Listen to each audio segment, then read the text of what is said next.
Boa noite a todos. Estão bem? Legal? Eu quero agradecer a acolhida que nós recebemos aqui pela subseção da OAB de Itaquera, pelo reencontro de grandes companheiros dessa batalha que nós travamos pela defesa do direito e da liberdade religiosa, e também por mais essa oportunidade de poder compartilhar com pessoas como vocês uma questão que talvez não seja propriamente das mais atuais, mas seja certamente das mais significativas para nós. Porque ao tratar do tema do direito e da liberdade religiosa, nós estamos falando de como o direito trata a questão da religiosidade. E falar de religiosidade não é falar necessariamente na defesa desta ou daquela instituição religiosa. E é por isso que na fala dos meus colegas a gente percebe aí essa insistência em dizer que não se trata de dizer que determinada religião é mais ou menos capaz, ou que um determinado religioso deve ser mais ou menos capaz de viver essa religiosidade. Porque na verdade o trabalho que deve ser feito numa comissão de direito e liberdade religiosa é um trabalho de defesa de direitos relativos à questão da religiosidade.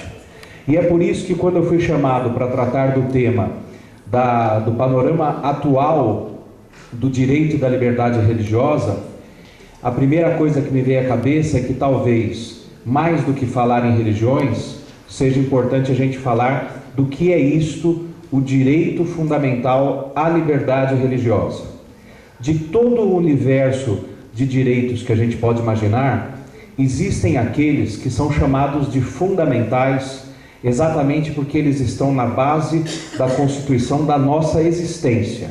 Isso quer dizer, sem que sejam respeitados esses direitos, nós não temos como nos considerar como pessoas, como sujeitos de direitos, como detentores de algum tipo de poder fazer, poder agir, poder falar ou poder pensar. Então, esses direitos que estão na base da nossa Constituição são chamados de direitos fundamentais.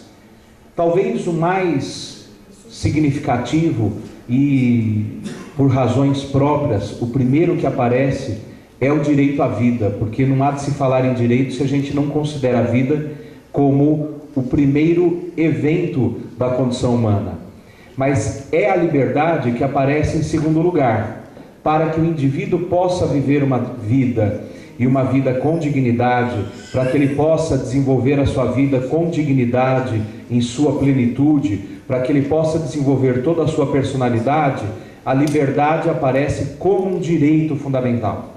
E quando a gente fala da liberdade religiosa, nós estamos falando de um daqueles direitos de liberdade que são realmente dos mais necessários, os primeiros a serem reconhecidos.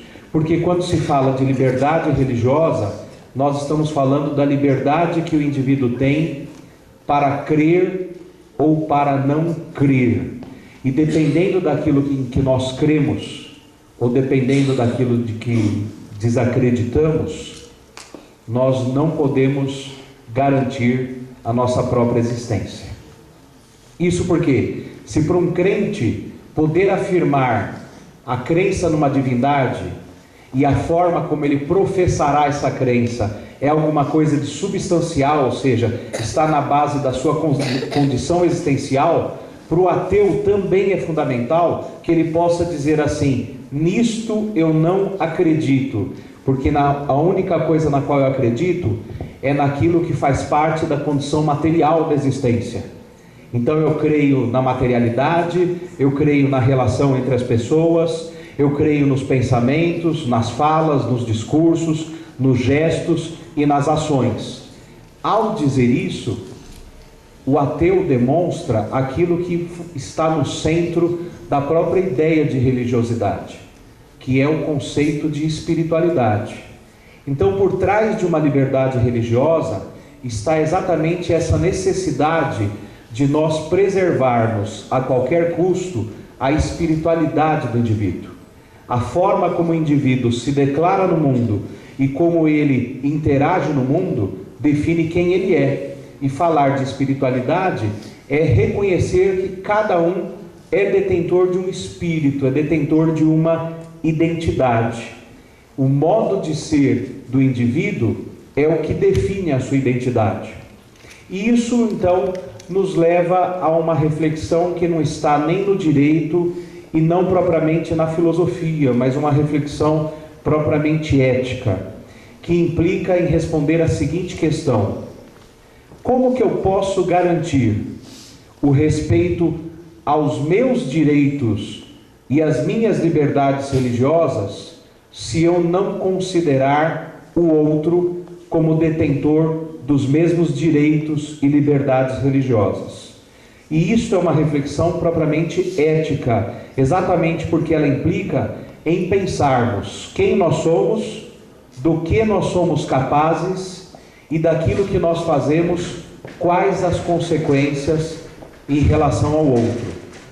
Portanto, falar em liberdade religiosa implica necessariamente uma reflexão ética, onde nós somos levados a pensar que só existirá direito e liberdade religiosa quando nós aceitarmos que cada indivíduo no mundo seja detentor dos mesmos direitos e liberdades religiosas. No universo de uma discussão ética, isso tem um nome, é chamado de princípio da reciprocidade. Na maioria das religiões modernas, isso aparece como uma regrinha de ouro: faça ao outro apenas aquilo que você quer que o outro faça a ti mesmo. Essa ideia de reciprocidade, na verdade, traz para nós a ideia de que o respeito está na base de todas as relações, sejam elas sociais, sejam elas políticas, sejam elas jurídicas. Embora não pareça, eu sou um tiozinho. Eu escondo a idade, faço um tratamento no cabelo para esconder os sinais do tempo, mas eu me lembro de quando ainda era bem jovem e ainda vivi o final da ditadura militar e das vezes em que a gente era perseguido pela polícia por causa da religião que a gente praticava. Eu apanhei muito, levei na cabeça, fui expulso de lugares, passei por tipos de experiências que a gente não espera para ninguém que a gente ama. Formas de desrespeito e de violência física e moral que exigem que uma pessoa tenha um espírito muito forte e um certo caráter bem trabalhado para que isso não se transforme numa situação traumática. A gente sabe que no alvorecer do processo da ditadura militar, várias atrocidades aconteceram. E naquela época era muito comum casas de umbanda e candomblé serem perseguidas por entenderem que ali estavam criaturas que tinham uma motivação revolucionária. Eram pessoas que praticavam uma religião estranha, eram pessoas que praticavam um tipo de vida que não estava de acordo com os costumes, os bons costumes da sociedade. E naquela época existia um tipo de serviço de segurança chamado de polícia de bons costumes. E é essa polícia de bons costumes que tinha a tarefa de fiscalizar os ambientes e investigar aqueles que frequentavam esses lugares ou que simplesmente, como eu, passavam por perto. Às vezes de curioso, davam uma olhada e eventualmente acabavam sofrendo algum tipo de retaliação. Ora, isso é um tipo de comportamento característico de uma época em que o direito de igualdade e o direito de liberdade não eram respeitados como deveriam ser respeitados. Hoje, nós vivemos em um Estado chamado de Estado constitucional, cujas bases em princípios, em regras, em normas, trabalham com a ideia de que as pessoas têm que ser detentoras de um igual sistema de liberdades. O que isso significa? Significa que uma sociedade justa somente será realmente justa se ela reconhecer a cada indivíduo uma igual liberdade para ser no mundo, No que se refere aos direitos e liberdades religiosas, isso equivale a dizer que, independentemente de qual seja a religião ou a forma de realização da espiritualidade do indivíduo, todos têm que ter garantidos pelo direito e também nas relações sociais concretas aquelas condições para que ele possa ser tratado de forma justa, ou seja, de forma igualitária. No Brasil, curiosamente, as principais práticas de intolerância religiosa giram em torno de religiões não cristãs, geralmente religiões de matriz africana. Mas o fato é que, dada a característica do modo como a cultura se desenvolveu no nosso país, diferentes religiosos acabam sofrendo essas formas de discriminação. É errado dizer que no Brasil somente são perseguidos os membros de Umbanda e Candomblé, porque existem testemunhas de Jeová que são tratados de forma preconceituosa ao ponto de serem chamados como membros de uma seita esquisita que nada tem a ver com religião. Ou então dos mórmons, que porque têm um comportamento um pouco mais velado e mais conservador, acabam interagindo pouco com o restante da sociedade e por isso são vistos como pessoas que não pertencem a Deus. Parece estranho isso que eu estou falando, mas eu me lembro de quando eu era pequeno, na mesma época em que a gente fugia da polícia, a gente ouvia falar que para tomar cuidado com os mórmons, quando eles saíam lá com a camisetinha, manga curta, gravatinha, mochilinha nas costas, porque quando eles desciam da piruinha era para pegar as crianças, fazerem lavagem cerebral e levar para algum lugar onde elas exerceriam algum tipo de trabalho escravo. É lógico que muitos desses preconceitos são baseados no imaginário. O próprio professor Samuel fez questão de dizer uma coisa que a gente deve levar em consideração.